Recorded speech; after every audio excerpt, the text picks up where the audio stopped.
गुरु महाराज जी के श्री चरणों में प्रणाम। ओपी शर्मा दिल्ली से, जो कि सारा इंडिया से सेवानिवृत्त अधिकारी हैं। बचपन से ही मुझे नृत्य नाटिकाओं में अभिनय करने में रुचि थी। मैं गली मोहल्ले की रामलीला, स्कूल, कॉलेज और मंडी हाउस में आयोजित होने वाले सांस्कृतिक कार्यक्रमों में बढ़ चढ़कर भाग लेता था।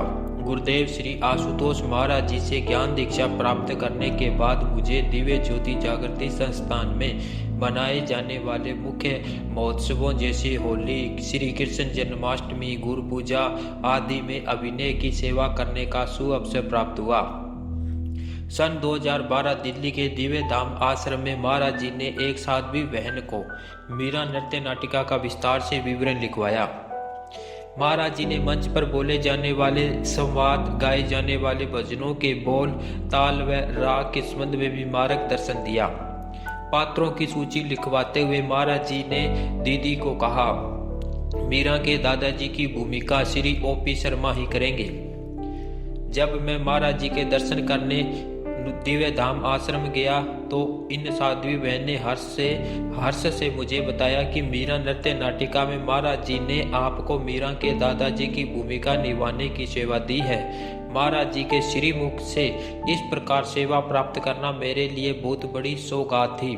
मैं स्वयं को इस काबिल नहीं समझता था, लेकिन यह तो दाता की मौज है कि किसको कौन सा खजाना देकर नवाज दे। उस दिन महाराज जी के दिव्य दर्शन करने का सौभाग्य प्राप्त हुआ।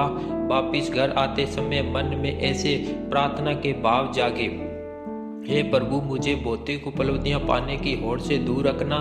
मेरे हृदय की एक एक झंकार आपको ही समर्पित हो। हर परिस्थिति में आप मेरे साथ हो। हर हाल में मैं आपके मिशन का विजयी सेनानी बनूं, जिसे देखकर आप गौरवान्वित अनुभव करें और कह उठे, वाह, यह मेरी संतान है। समय बीता। 28 जनवरी 2014 को महाराज जी समाधि में चले गए। 3 दिसंबर 2017 को दिव्य धाम आश्रम में मीरा नृत्य नाटिका का मंच निश्चित किया गया। इस नाटक के संचालन की सेवा किसी अन्य प्रचारक साध्वी बहन की लगी। उन्होंने मुझे नृत्य नाटिका में पंडित जी का रोल दिया। मैंने दीदी को महाराज जी द्वारा मुझे मीरा के दादाजी का रोल दिए जाने के विषय में कुछ नहीं बताया। मेरे मन में भाव था कि गुरु घर से मिलने वाली सेवा को ही करना उचित होता है। अपने मन से या अपनी पसंद से की जाने वाली सेवा से गुरु प्रसन्न नहीं होते। गुरु आज्ञा माने नाही, चले अटपटी चाल, लोक वेद दोनों गए, आए सिर पर काल। कबीर साहिब कहते हैं कि जो गुरु की आज्ञा को नहीं मानता, अपनी मनमानी करता है और उठपटांग चाल चलता है, वह अधम पतित हो जाता है। फिर उसे कोई बचा नहीं सकता।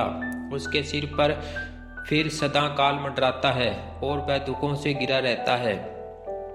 मैंने नाटक के लिए पंडित जी के संवादों का अभ्यास करना आरंभ कर दिया। पीतमपुरा आश्रम में नाटक की पूर्वाभ्यास शुरू हो गई, पर जिन भैया को मीरा के दादाजी का रोल मिला, उन्हें अचानक बुखार हो गया। अब चूंकि कार्यक्रम की तिथि करीब थी, इसीलिए दीदी ने मुझे मीरा के दादाजी का रोल करने के लिए कहा। पंडित जी का रोल किसी दूसरे भाई को मिला। देखिए महाराज जी की दिव्य लीला। सन 2012 में महाराज जी के श्रीमुख से निकले शब्द, मीरा के दादाजी की भूमिका श्री ओपी शर्मा ही करेंगे, 3 दिसंबर 2017 को सत्य साबित हुई।